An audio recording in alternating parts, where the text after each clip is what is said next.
সমাজের সবচেয়ে অবহেলিত মানুষ হচ্ছে এই অটিস্টিক এবং প্রতিবন্ধী। যে ঘরে একটা অটিস্টিক এবং প্রতিবন্ধী বাচ্চা আছে, সেই ঘরের বাবাও কখনো বাইরে যায় বলে না আমার কোনো সন্তান আছে। সেই সন্তানকে ঘরে আবদ্ধ করে রাখে যেন তার প্রতিবেশীও না জানে।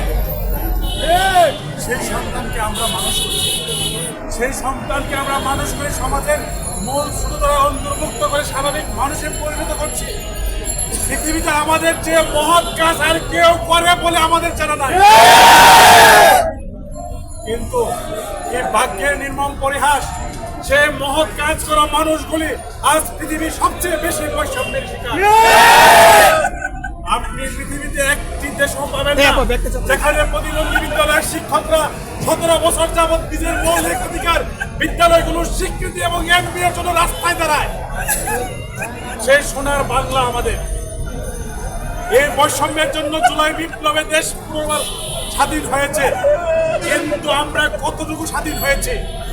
আজকে 4 দিন হলো অবস্থান কর্মসূচি অব্যাহত রেখেছি। সমাজ কল্যাণ মন্ত্রণালয়ের কর্তা ব্যক্তিরা এখনো পর্যন্ত একবার খোঁজ নেওয়ার প্রয়োজন মনে করেনি। সমাজ কল্যাণ মন্ত্রণালয় আমাদের সাথে সর্বোচ্চ বৈষম্য করেছে, এখনো বৈষম্য করে যাচ্ছে।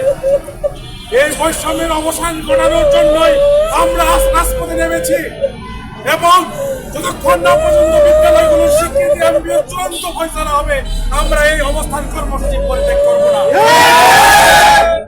মাননীয় প্রধান উপদেষ্টা, আপনি অত্যন্ত মানবিক মানুষ, আপনি মানবতার কাজ দিয়ে সারা বিশ্বে পরিচিত, আপনি শান্তিতে নোবেল পেয়েছেন।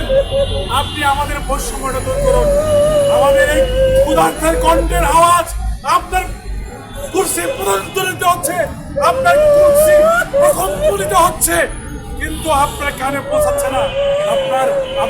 আমাদের এই জাতির বিবেক সাংবাদিক ভাইদের আপনাদের বলছি, আমাদের এই ক্ষুধার্ত আর্তনাদরা মাননীয় প্রধান উপদেষ্টা দরবারে পৌঁছান। ওনাকে বলেন যে আপনার প্রতিবন্ধী বিদ্যালয়ের শিক্ষকরা না খেয়ে আছে, না খেয়ে তারা অবস্থান ধর্মঘট করছে, তারা এই বৈষম্যের অবসান চায়। আপনি আমাদের অভিভাবক, আপনি অভিভাবক হয়ে আমাদের সাথে বৈষম্য করতে পারেন না। আমি চাই সম্মানিত শিক্ষকবৃন্দ, আমি পরবর্তী নির্দেশ না দেওয়া পর্যন্ত আপনারা এখানে অবস্থান ধর্মঘট অব্যাহত রাখুন। স্বীকৃতি হচ্ছে ততক্ষণ আমরা এই মাঠ ছাড়ছি না।